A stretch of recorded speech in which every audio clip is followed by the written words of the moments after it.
皆さんこんにちは、まほです。今回はヨーロッパ鉄道旅7日目、拠点のブリュッセルからドイツの西側の町ケルンに日帰りした日の Vlog です。Hello everyone, it's Maho. This is the vlog of my Europe train trip in this summer 2023. おはようございます。ブルッセル滞在2日目。今日は日帰りでドイツの一番西側にある町ケルンに行こうと思います。時刻は現在朝9時。9時26分、25分かなに出発するタリスを予約してあるので、遅れないように、電車逃さないように行きたいと思います。この駅複雑です。1号っていう路線が東西に走ってて、26の路線は円を描くように走っていて、この駅だと十字にクロスしてる駅なんで、乗り降りする人が多い駅なんじゃないかなと思います。1、2、3、4、5、6駅先のミディ駅に行きます。南駅に着きました。ここに国際線系の電車が集まるっていう駅だそうなので、大きめですね。お店もいっぱいあるし、スタバもあるし、スーパーもあるし、人通りも多いです。ここからタリスに乗り換えます。この駅は出るとき改札がありませんでした。他の駅はあったのに。で、気がついたらもう国鉄の駅に直結してて、私が乗るのは9時25分、ケルン、KOLN、タリス9411、乗り場が 4A だそうです。この人ではないんですが、タリスっていう制服を着た人が、私がちょっとうろうろしてたら話しかけてくれて、ここって改札ないんですかっていうふうに聞いたら、乗車時に、各乗車口にスタッフの人がいるんで、その人にチケットを見せてくれれば、スキャンするのかな。でも改札はここの駅には少なくともないよっていうことを教えてもらったので、一安心できました。で、ついでにあなたの乗り場ここだよっていう風に教えてもらって、ここから先のタリスについては、ケルン往復とパリに行く分予約してあるんですが、一応治安を考慮して、一等車っていうか、コンフォートクラス、もう一ランク上の食堂付きの席も多分あると思うんですけど、今まで乗ってきた二等車ではなく、ランクがちょっと高い席を安心台ということで取ることにしました。乗る時間が3時間ぐらいと長いので、もしちょっとうとうとしちゃっても、一等車だったらリスクは低いのかなっていうことで、もちろん貴重品は体に全部巻きつけてあるので、気をつけてやっていこうと思います。でも今目の前にいる人なんかも普通にヴィトンのバッグ手に持ってますね。なので、昨日ベルギーワッフルのお店でフランスから来たお姉さんと話してたんですけど、その人はフランス南部出身で、パリとかニースとか、その辺と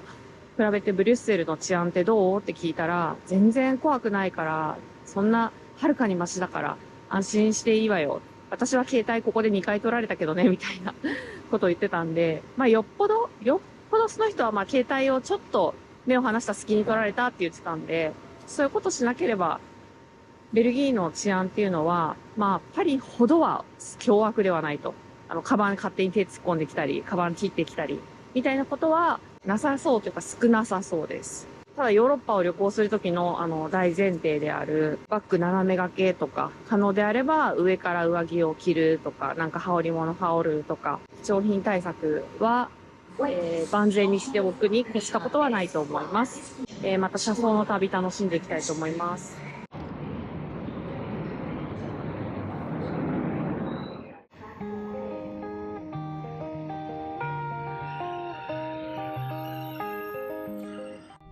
タリス一等車はこのように1列独立シートと2列席しかなく、横幅がかなりゆったりしていてとても快適です。ちょっと古い車両でしたが、足元には充電用のコンセントもありました。車内は Wi-Fi も完備されています。この旅で国をまたぐ列車タリスに乗車するのは2回目です。5日目にオランダのロッテルダムからベルギーのアントワープへ移動するのに乗りましたが、あの時は30分くらいの短い乗車でした。ブリュッセルからケルンまでは3時間の長旅です。途中アーヘンとリエージュという都市の駅で2回スイッチバックが入ったようで、列車の進行方向が変わっていました。リエージュは甘いパールシュガーの入ったリエージュワッフルの名前でも有名な街ですね。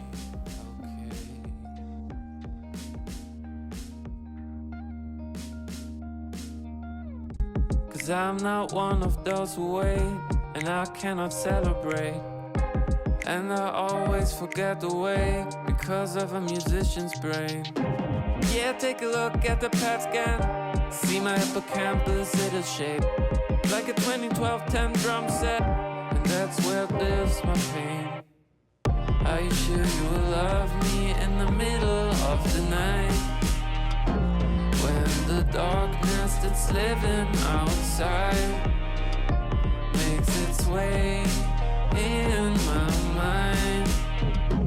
Are you gonna tell me that I'm gonna be okay?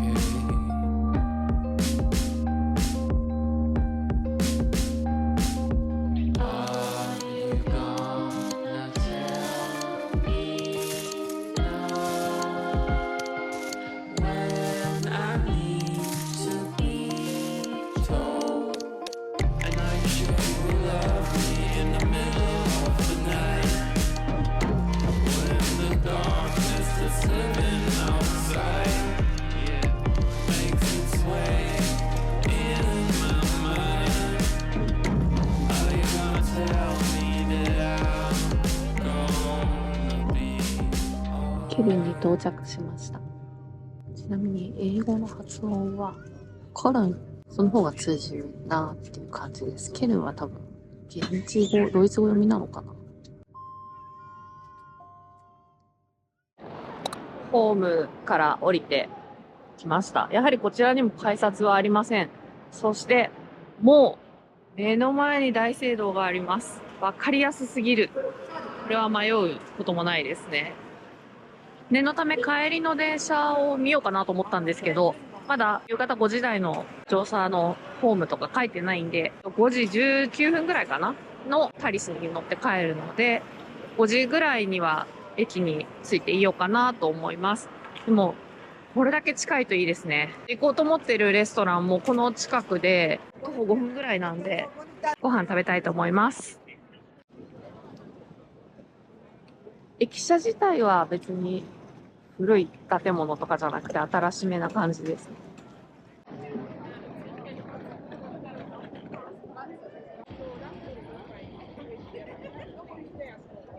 今回はケルンが唯一のドイツということで、ドイツ料理を食べにこの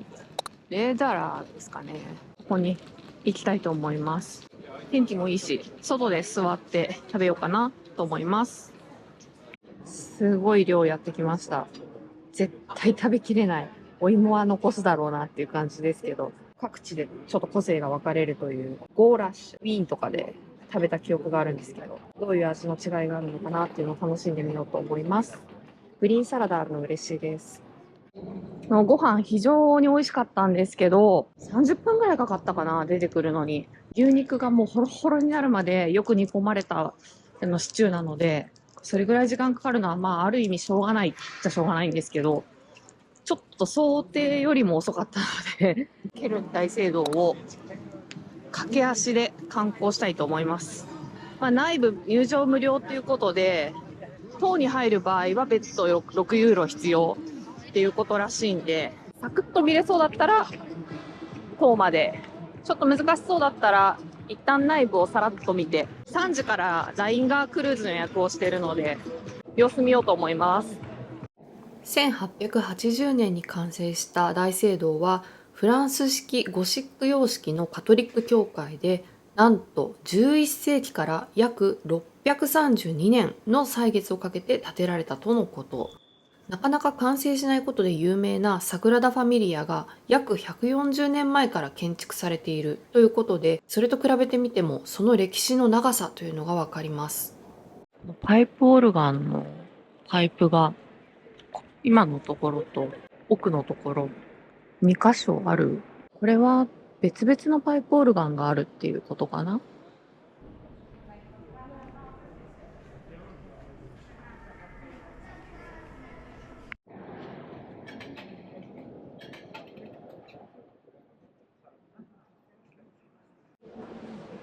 カテドラルの見学が終わったんですが、その真横に新しそうな何か建物がくっついてて、ここから塔の見学ができるみたいです。6ユーロって書いてあったので、そうだと思います。この塔を登るのに、登って降りてで多分トータル30分ぐらいかかると。で、エレベーターがないっていうことなので、諦めようと思います。大聖堂の方から歩いてきて、ライン川にやってきました。そこの橋は鉄道と人が渡れる場所があって、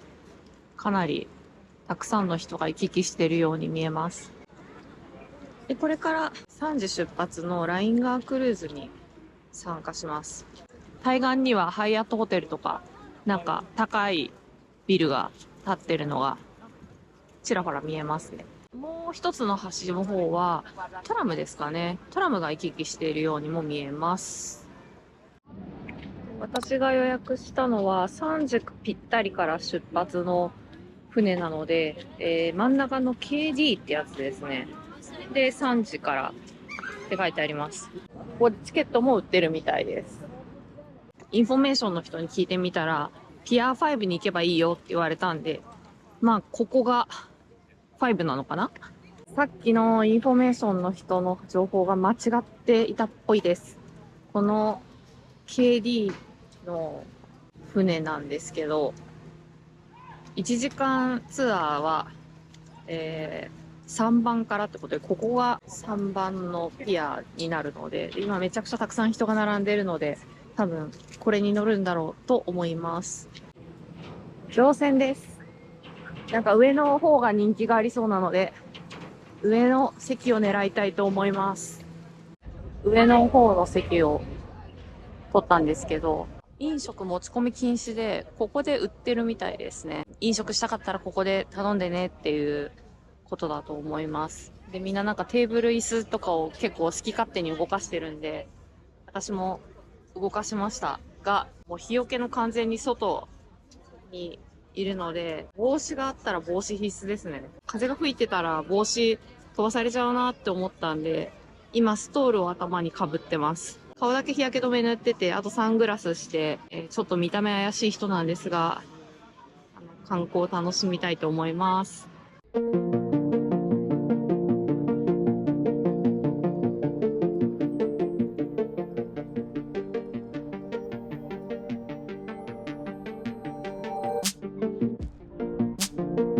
Try to catch up with my Try to catch up with my Try to catch up with my Catch up with my This surely was a good sign Despite of everything I saw It's slowing down time Changing all the ここら辺アパートみたいなんですけど、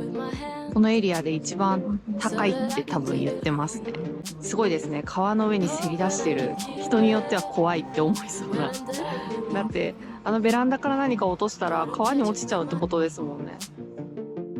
Catch up with my Try to catch up with my ちょうどここが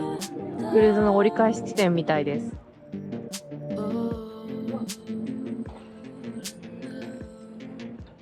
例えば日本はここから連休っていう人が多いので、昨日ぐらいからブリュッセルで結構日本人見かけてたんですよね。ですけどケルンには日本人は全然いないです。やっぱちょっとマイナーな場所だからですかね。で、このクルーズ船でも今のところは日本人は全く見かけないです。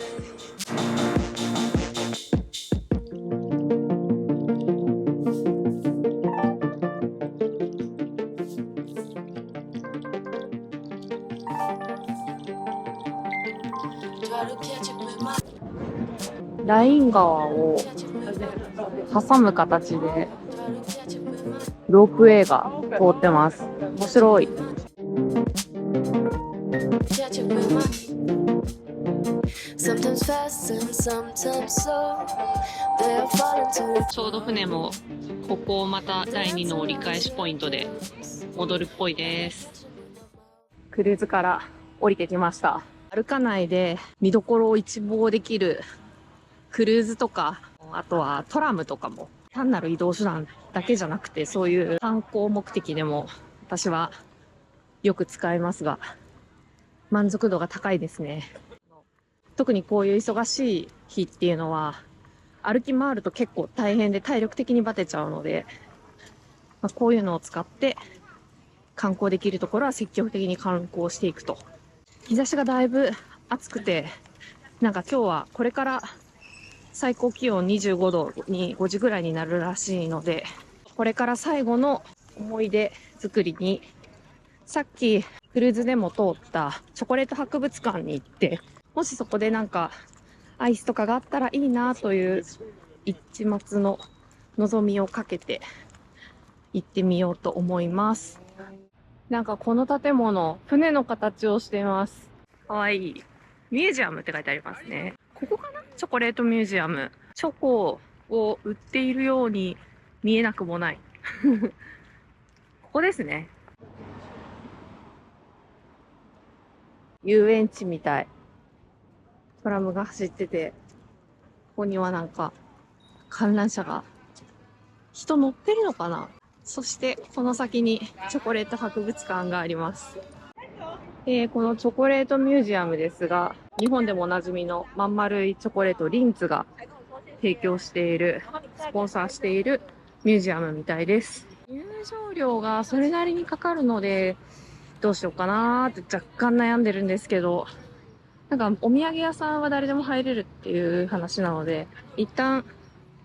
中に入ってみようかな。混んでるんで、カフェがあったらカフェだけにしようかな。カフェは空いていたので、博物館には入らないでカフェに入ることにしました。ここのバーカウンターの先にですね、チョコファウンテンがあります。いいですね。なんかチョコレートミュージアムならではって感じでワクワクします。トッピングのイチゴ食べちゃったんですけど、3種類の違うチョコレートアイス。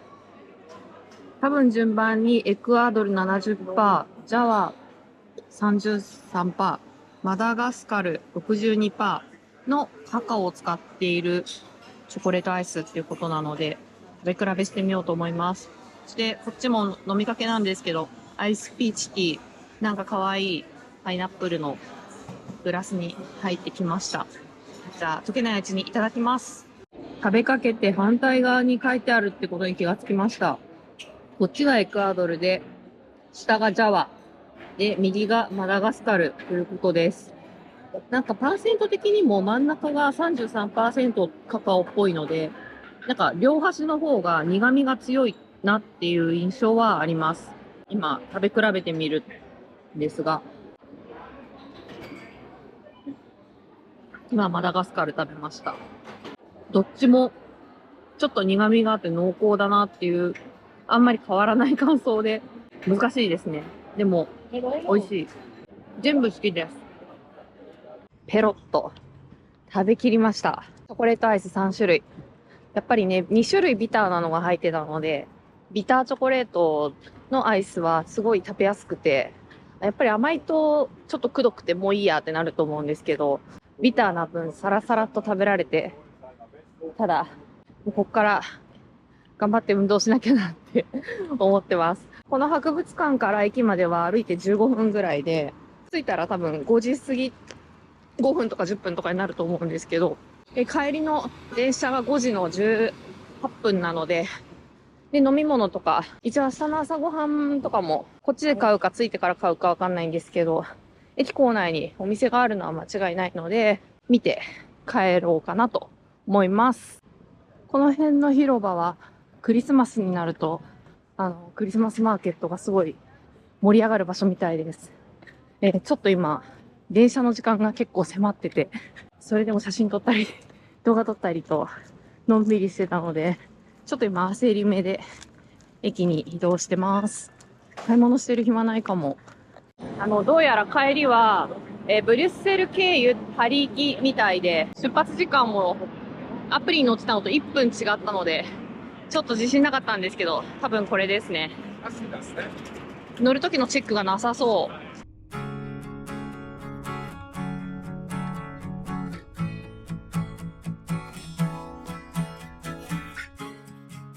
I found out that I came from the wolves.